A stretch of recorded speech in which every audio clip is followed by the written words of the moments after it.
Alors en fait, il faut savoir que le sommeil, il est divisé en plusieurs cycles. En fait, chaque cycle comprend plusieurs types de sommeil.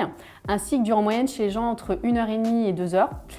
Et la nuit, on peut aller de 3 cycles de sommeil à 5 cycles de sommeil facilement. Donc dans chaque cycle, on différencie 3 types de sommeil. Le sommeil superficiel, qui correspond à la majorité du sommeil qu'on a la nuit. Le sommeil qu'on appelle profond, qui en fait est à peu près présent sur 20 à 25% du temps total de sommeil. Et le sommeil paradoxal.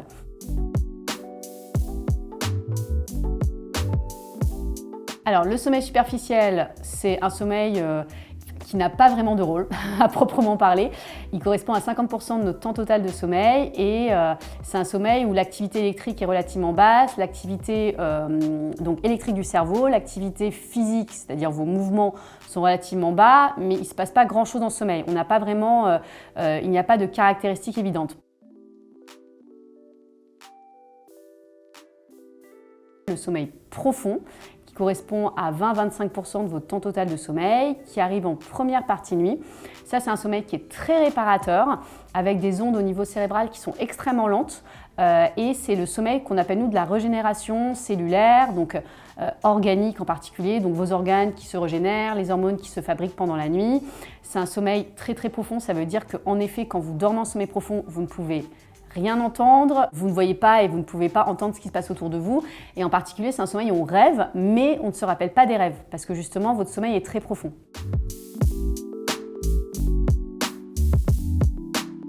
Le dernier sommeil, qui est un sommeil assez particulier qu'on appelle le sommeil paradoxal, il arrive plutôt en deuxième partie de nuit.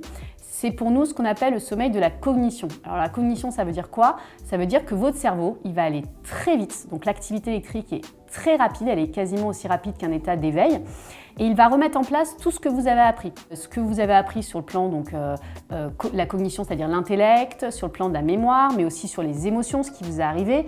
Et c'est pour ça que c'est un sommeil où on rêve beaucoup. On se rappelle des rêves et souvent les rêves sont assez étonnants parce que c'est des rêves qu'on appelle nous croisés, c'est-à-dire que vous pouvez rêver d'être en pyjama au travail parce que ça croise les informations. Et donc c'est le sommeil des rêves, c'est le sommeil du psychisme, c'est le sommeil de la concentration, de la mémoire. Donc c'est un sommeil qui est très important et qui arrive en deuxième partie de nuit.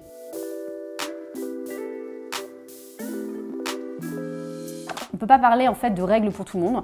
On considère que génétiquement, chaque personne est câblée entre guillemets pour avoir un temps de sommeil donné et une période de sommeil donnée. Donc les courts dormeurs, c'est entre 5 heures et 6 heures. Les longs dormeurs, c'est 8 à 9 heures.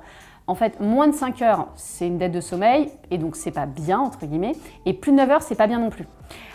Donc après, les gens se situent entre 5 heures et 9 heures. Donc voilà, si quelqu'un par exemple dort 5 heures, il va faire maximum 2 ou 3 cycles.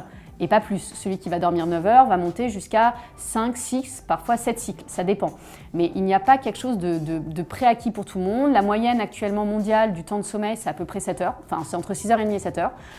Et on peut se réveiller en effet à chaque fin de cycle et se rendormir directement. C'est pour ça qu'on considère que dans le sommeil, se réveiller 1 ou 2 fois par nuit et se rendormir, c'est pas un problème et c'est parfaitement physiologique, c'est-à-dire que c'est normal et ça va avec un sommeil parfaitement normal.